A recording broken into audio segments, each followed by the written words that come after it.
Informamos que Construyamos el Paraíso 2021 confeccionamos los últimos capítulos. Todos serán subidos antes del 23 de diciembre, día del advenimiento del Mesías. En ellos se exhibirán las obras de arte del Museo de Atami.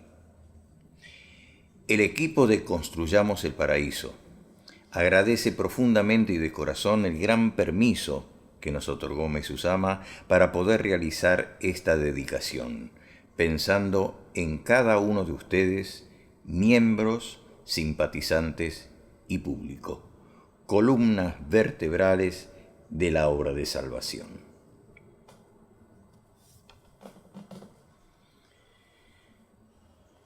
Continuamos con las reminiscencias de Mesusama. El informe también forma parte de la obra divina. El siguiente hecho sucedió cierto día en que Mesusama ya iba a comenzar la actividad de caligrafiar a pincel. Determinó que cada día alguien le comunicara el número de ojicaris y de imágenes de la luz divina que precisaba caligrafiar, haciendo la cita respectiva.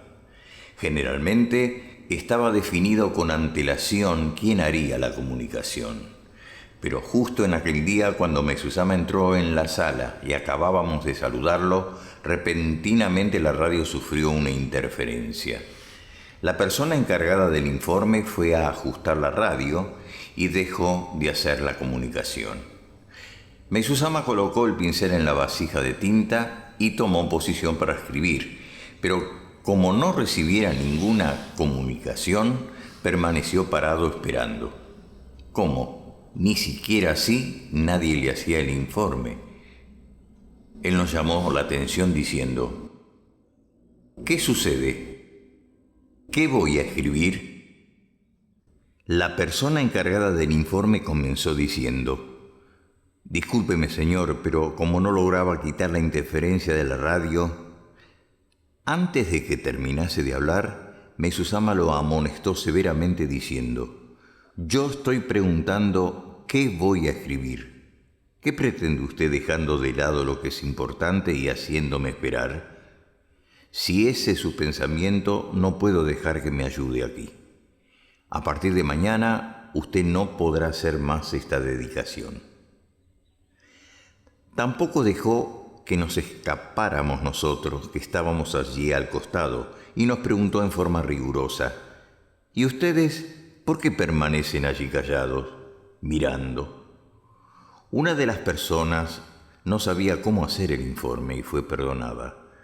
Yo lo conocía, pero como era novato en aquella dedicación, él debió de haber tenido eso en consideración y no usó tanta severidad. Entonces, durante aproximadamente 20 minutos, en forma seria y persuasiva, Mesusama nos orientó diciendo, entre otras cosas: ustedes necesitan aprender a conversar con cualquier persona, pues de lo contrario no podrán ser llamados hombres modernos.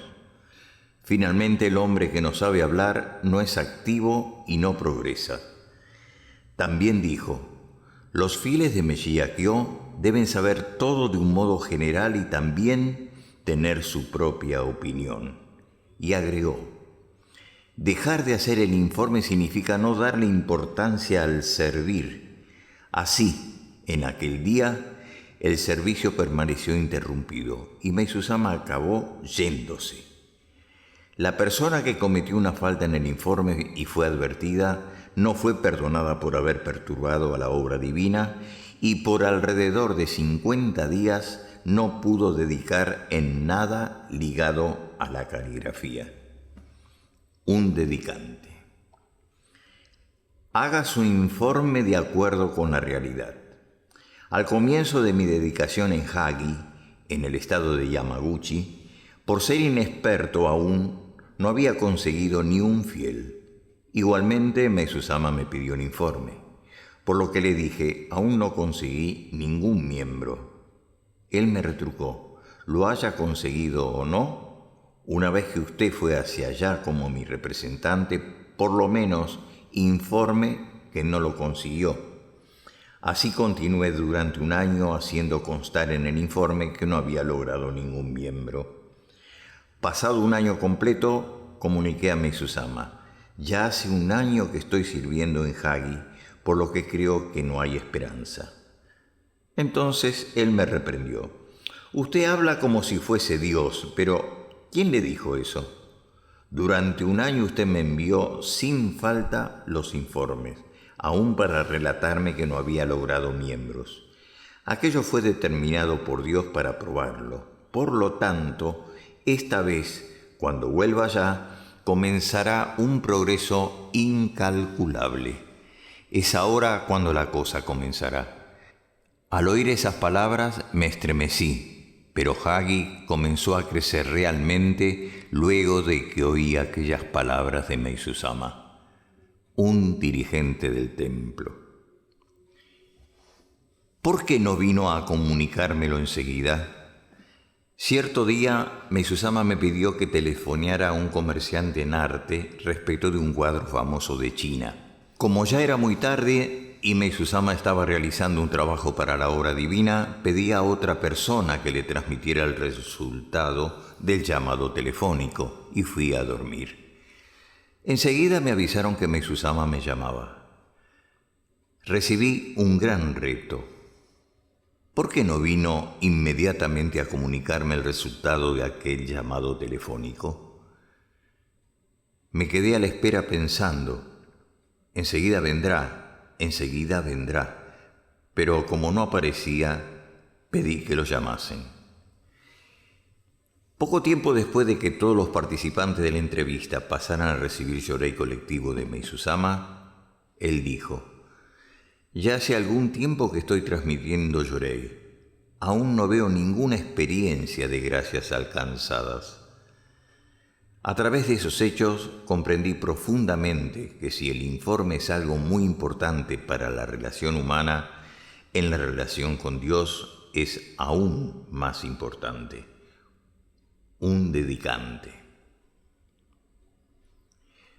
Preste atención a las pequeñas cosas. Cierto día, Meizu-sama nos enseñó lo siguiente: la mayoría de las personas cree que tener fe es orar a Dios, hacerle pedidos y otras cosas de este género. Pero eso viene en segundo plano. En primer lugar está lograr percibir las pequeñas cosas. Dice un proverbio que un gran dique se rompe a partir del agujero hecho por una hormiga. De la misma forma, si no logramos hacer las pequeñas cosas, tampoco lograremos hacer las grandes. Viendo las comprobaciones recibidas, ¿no? Como recibimos las gracias hasta en las cosas realmente pequeñas, en cuanto no prestamos atención a las pequeñas cosas, estaremos reprobados en la fe.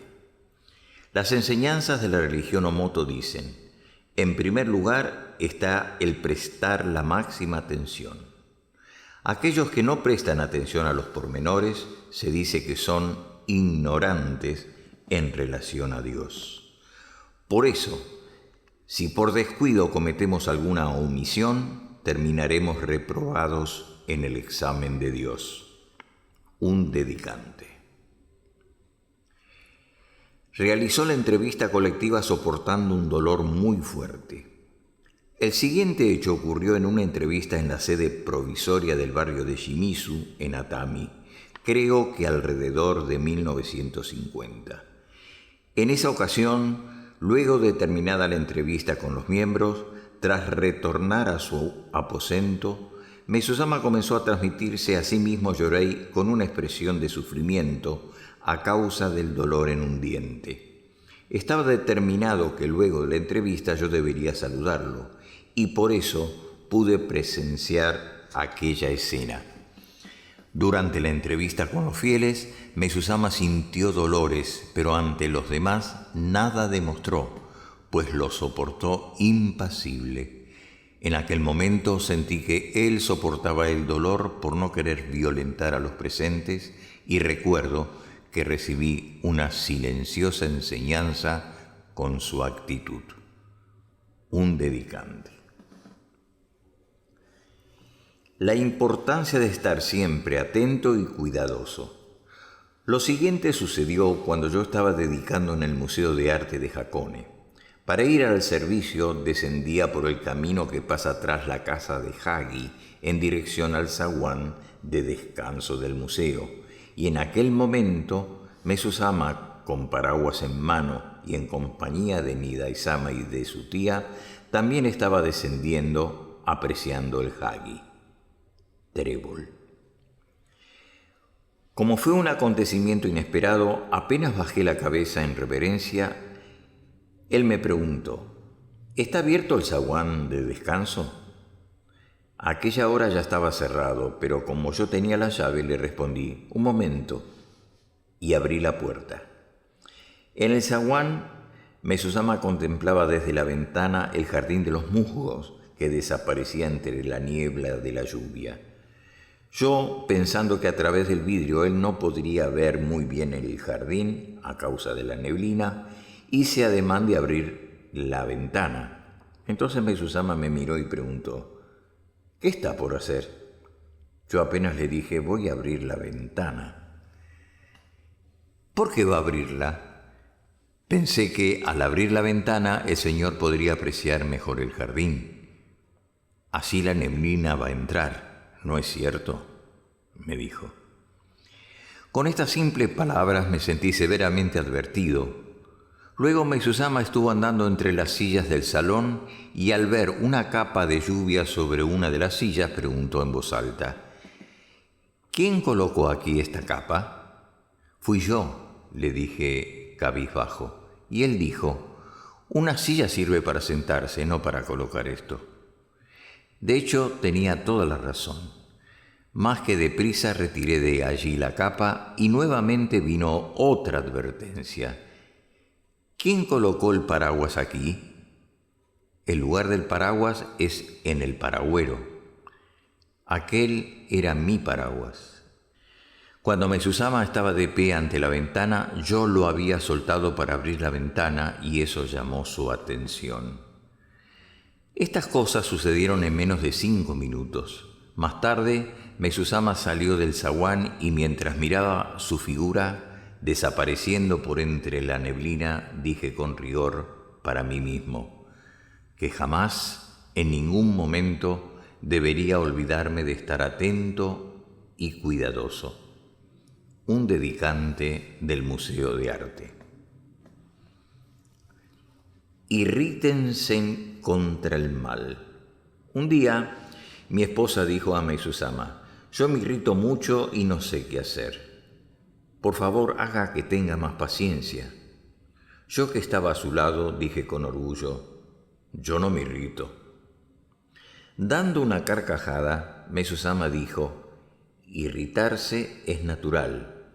Quien no se irrita no logra servir realmente. Yo también logré llegar donde estoy hoy y realizar mi tarea irritándome contra el mal. En un sentido positivo, es bueno irritarse bastante. Usted debe irritarse constantemente. Un dirigente del templo. Volverse persona que no se irrite en lugar de evitar irritarse. Cuando era joven, en la casa de mi adolescencia, era yo una persona muy violenta a la que nadie lograba contener. Llegué hasta el punto de ser llamado gallo de riñas, y como yo era débil, enseguida tomaba algún objeto para golpear. Tenía miedo de mí mismo, pues tras la pelea generalmente bebía y provocaba desórdenes.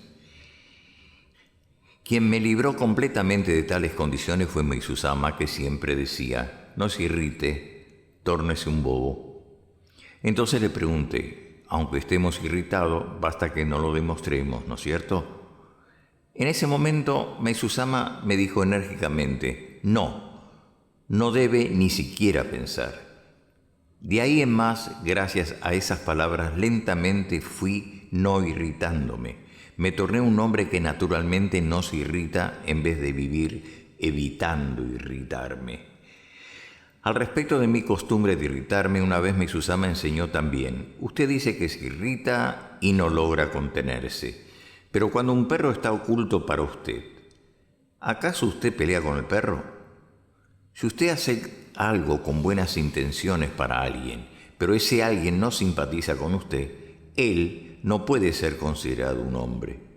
Cuando usted se irrita hasta el punto de agredir, recuerde que su espíritu se estará rebajando en la misma forma que el espíritu de ese alguien. La cosa gratificante en mi vida es que no me irrité más.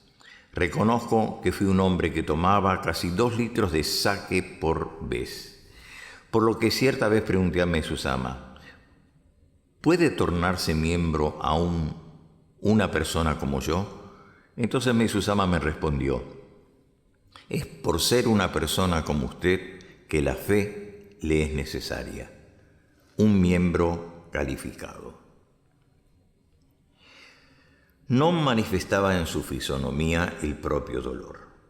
Mesuzama también sufrió purificaciones de toxinas hereditarias, pero jamás se quejaba ni demostraba dolor. Pero cuando veía que otras personas pasaban por tal purificación, se condolía profundamente y preocupado le decía, debe de estar doliendo, ¿no? Debe de ser un tormento, ¿no? Pero cuando él mismo pasaba por ese tipo de purificaciones, ni siquiera lo demostraba en su fisonomía. Cuando preguntábamos, ¿no está doliendo? Mesuzama respondía, esto es purificación. Y también cuando decíamos, pero Mesuzama, ¿no es justo que usted esté sufriendo así a causa de esa toxina hereditaria? Él respondía, esto no es nada, es apenas una purificación, un dirigente del templo. La constante preocupación para eliminar el apego.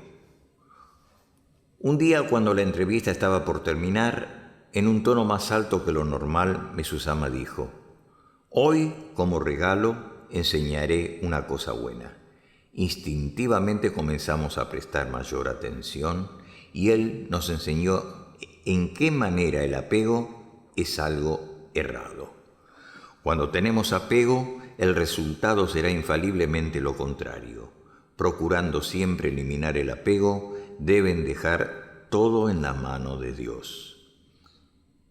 El agua de la vasija, por ejemplo, si empujamos hacia adelante, ella va hacia atrás, y si la empujamos hacia atrás, ella viene hacia adelante. Así nos enseñó a hacer realidad todo lo que deseamos. Un dedicante.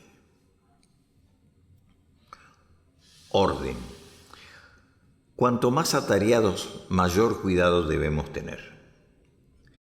Mesuzama era riguroso en relación al orden.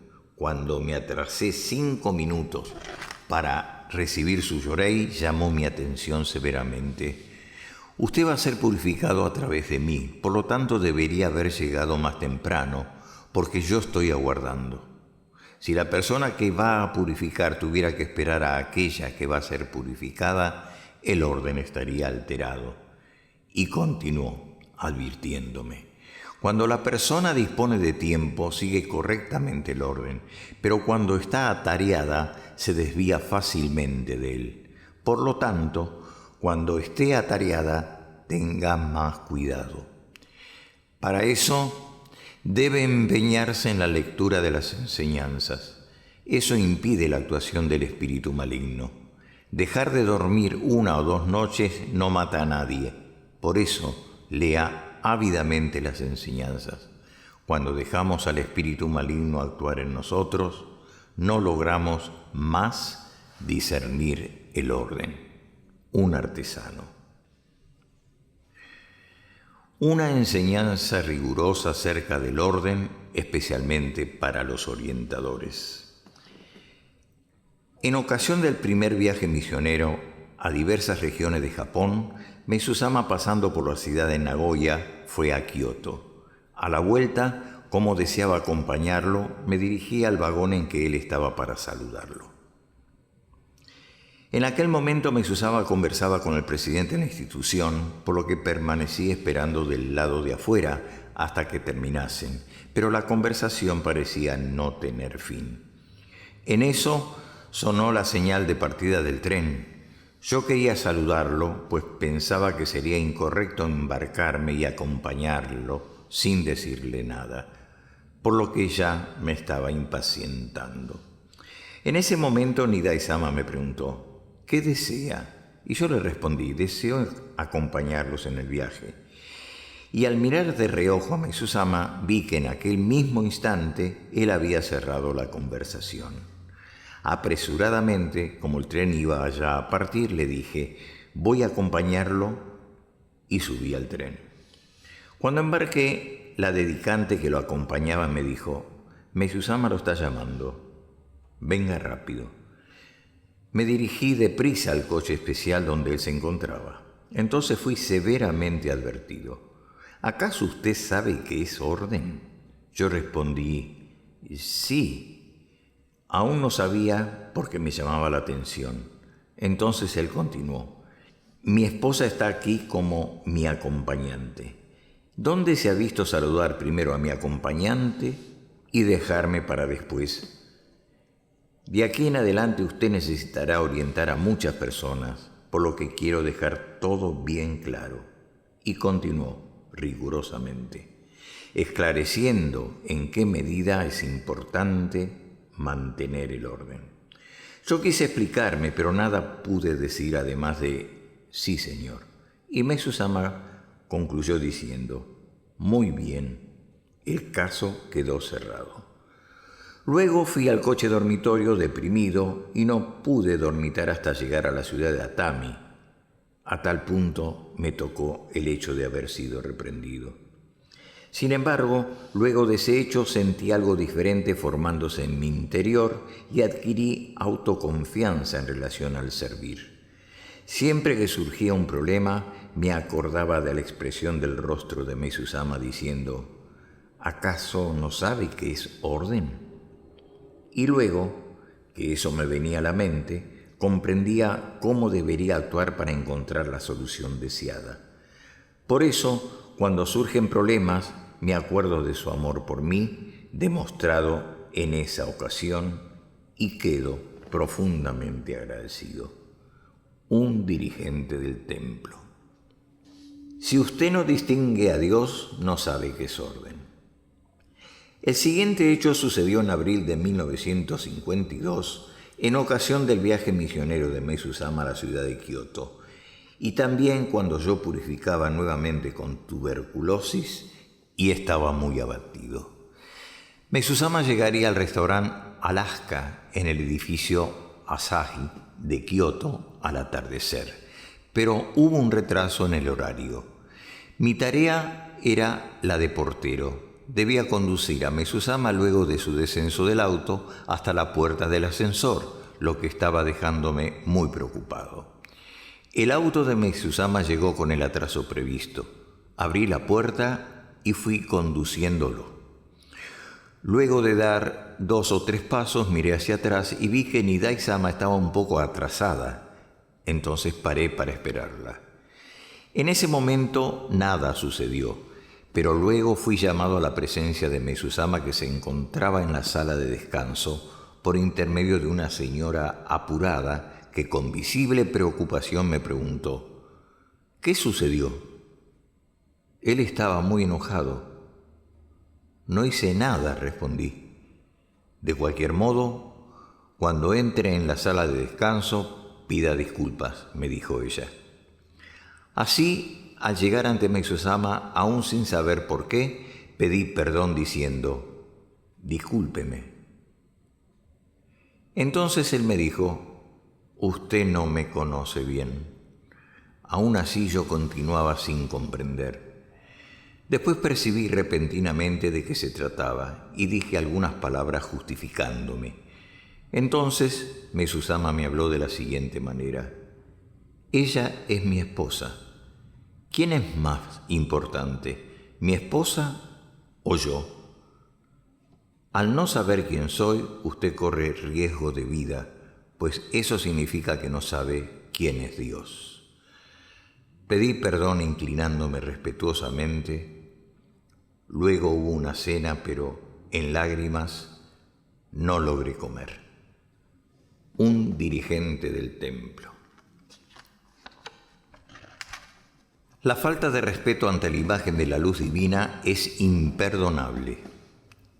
Una vez, por orden de Meishu-sama, hice la sustitución de la imagen de Kannon pintada por él, que estaba en el tokonoma de Kansantei, solar de contemplación de la montaña. En el momento del cambio yo estaba en kimono y descalzo. Meishu-sama, que me observaba, llamó mi atención.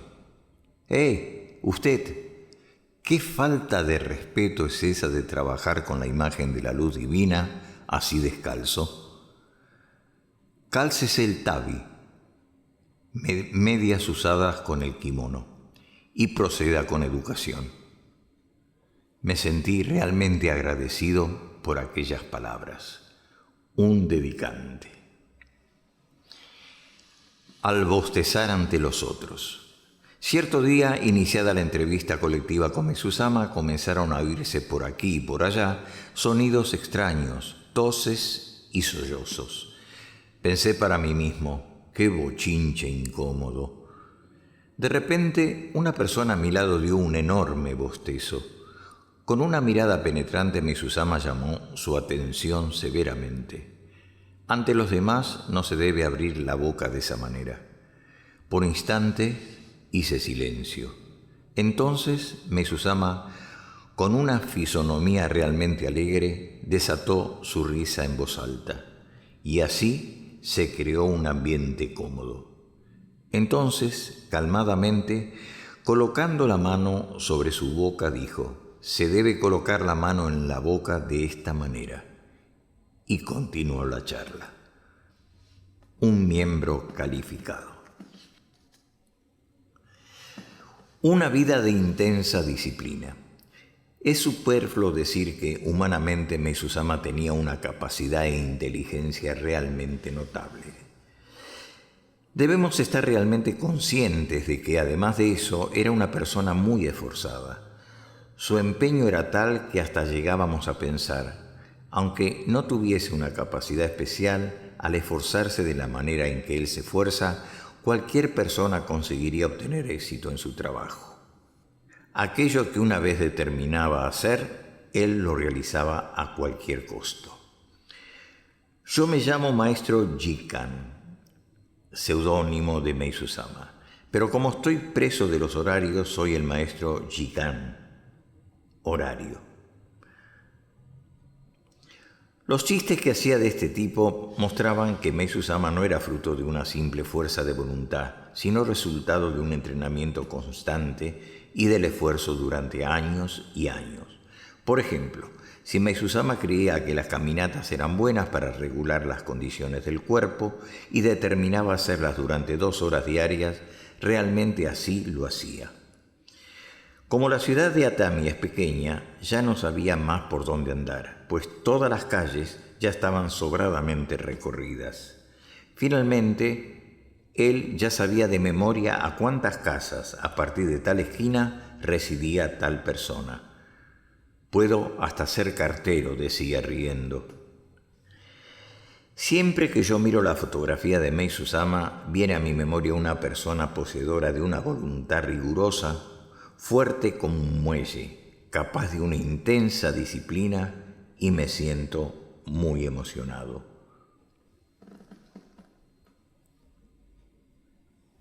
Esté siempre un paso adelante.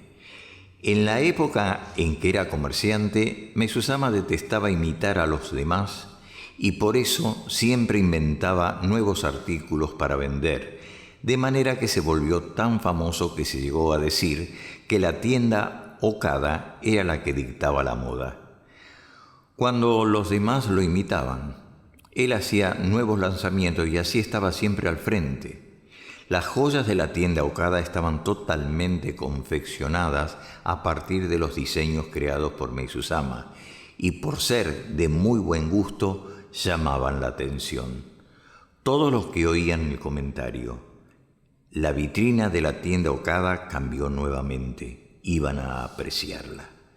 De ese modo, desde joven, Meishu-sama fue un ardoroso innovador, habiendo hecho proyectos de cosas originales y sorprendentes.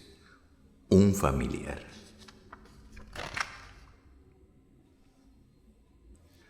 Caligrafías. Caligrafías que actúan eficazmente. La caligrafía era una de las actividades desarrolladas por Mesuzama. Él caligrafiaba 100 imágenes de la luz divina en menos de media hora. En el caso de los Hikari, completaba ese mismo número entre 7 y 8 minutos. Él ejecutaba centenas de caligrafías sin demostrar ningún cansancio, con una rapidez extraordinaria. Además de eso, la vigorosa fuerza espiritual y física de Mesuzama y el pincel formaban, en un armonioso conjunto, los trazos en una hoja de papel blanco con sorprendente rapidez, en un ritmo bello y deslizante, surgiendo así las palabras. De esta manera no podía dejar de reverenciarlo, y aún sirviendo a su lado me sentía realmente un tanto confuso con esa energía y vitalidad. Cuando ponía en orden las hojas con aquellas letras negras, vivas y aún húmedas, trazadas por el pincel mojado en la tinta, no podía dejar de sentir la gran felicidad de poder recibir aquellas caligrafías de las que emanaban una fuerza y un calor indescriptibles. Mesuzama dice: lo que yo escribo está vivo.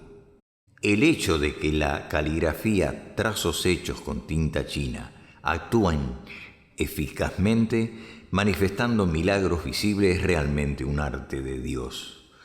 Lo que más me sorprendía también era la actitud de Mesuzama en los momentos en que pintaba caligrafías. Él escribía aquellas letras con toda sinceridad. Yo pensaba que en tales ocasiones él se sentaba en una sala silenciosa, sin conversar. Sin embargo, la realidad era completamente lo opuesto. Mesuzama escribía aquellas maravillosas imágenes que generaban milagros oyendo radio o conversando, pero como dije anteriormente, con increíble rapidez. El trabajo era hecho a la noche, justamente en los horarios que coincidían con los dos programas radiofónicos. Siendo así, Mesuzama escuchaba novelas y rokyoku, historias cantadas. Daba carcajadas escuchando comedias, también escuchaba con profundo interés, por ejemplo, el programa Nizunu Tobira. En las épocas calurosas de verano era también común que se sacara la camisa y de vez en cuando se levantaba repentinamente y tiraba incluso hasta el pantalón, quedándose solo en ropas de baño. Cierto día, él nos dijo riendo: de esta manera, ¿no me van a confundir con el jardinero? Y fue entonces pasando por el jardín solo con esa ropa. Un dedicante. No logré contener las lágrimas al ver los callos de las manos de Mesuzama. En 1954, después de cortar los cabellos como siempre lo hacía, Mesuzama me dijo: experimente tocar mi mano. Involuntariamente la toqué, juzgando que sería delicada y suave. Por eso quedé realmente muy sorprendido, pues al contrario de lo que pensaba, la mano de Mesuzama en realidad era áspera y llena de callos. Como no entendía por qué, le pregunté, a lo que me respondió: estos callos se me hicieron apretando el pincel para caligrafiar los ojikares de los fieres, ¿sabe? Entonces pensé, ¿cómo se esfuerza Mesuzama para ellos? Y quedando profundamente conmovido, no logré contener las lágrimas. Un peluquero.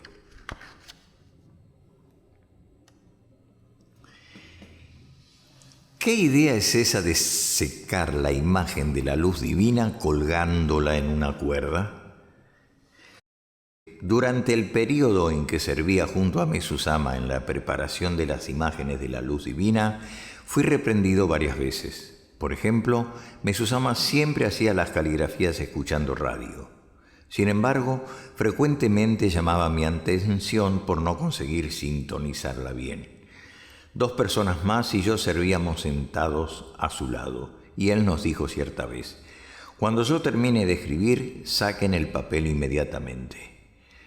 Entonces, en cuanto él concluía, yo lo sacaba sin demora y lo colocaba en un lugar determinado. Pero como Mesuzama escribía con increíble velocidad, nosotros también, procurando acompañarlo, íbamos aumentando cada vez más la rapidez y al final acabábamos sacando el papel antes de tiempo. En esas ocasiones éramos reprendidos. Una vez fui tan severamente censurado que hasta hoy aún lo recuerdo nítidamente. Como las imágenes de la luz divinas, caligrafiadas por Mesuzama, demoraban en secar, las llevé a mi cuarto y extendiendo una cuerda las colgué.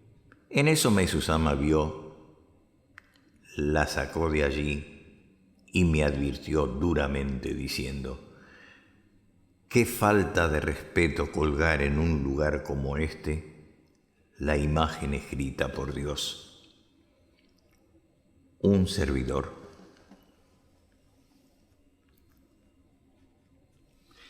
El extremismo es una especie de deficiencia.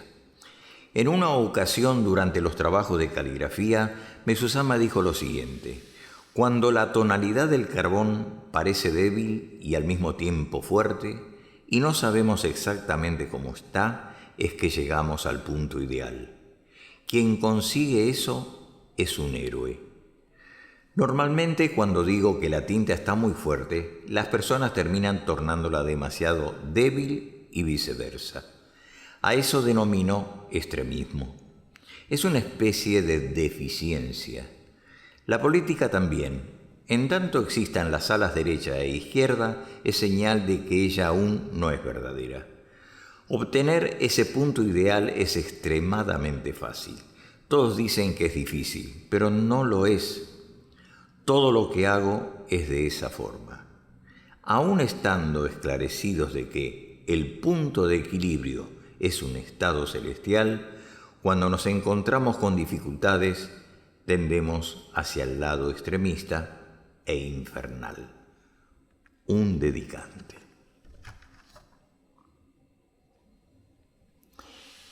Está sirviendo de más. No recuerdo en qué año aconteció este hecho, pero recuerdo que cierta filial hizo un pedido de 20.000 caligrafías. En esa ocasión Mesuzama logró concluirlas en un mes aproximadamente. Como esa actividad era hecha todas las noches, con intensos trabajos de preparación, aunque no estaba encargado de esa dedicación, decidí ayudar para que se pudiese entregar toda esa cantidad dentro del plazo. Entonces, cierto día, Mesuzama me llamó la atención. «Usted está dedicando de más». Sin embargo, yo no lograba entender por qué no podía dedicar de ese modo. Continuando, él me dijo: «Hablando así, veo que usted no entiende. Mis auxiliares para el trabajo de caligrafía ya fueron definidos. Si usted hace esta dedicación, aquellas personas se tornan aún más negligentes y caerán poco a poco y no serán salvadas. Para mí es doloroso ver esas cosas. Por lo tanto, por favor, pare». Al mismo tiempo que me sentí sorprendido, verifiqué mi falta de perspicacia en ese punto. Un dedicante.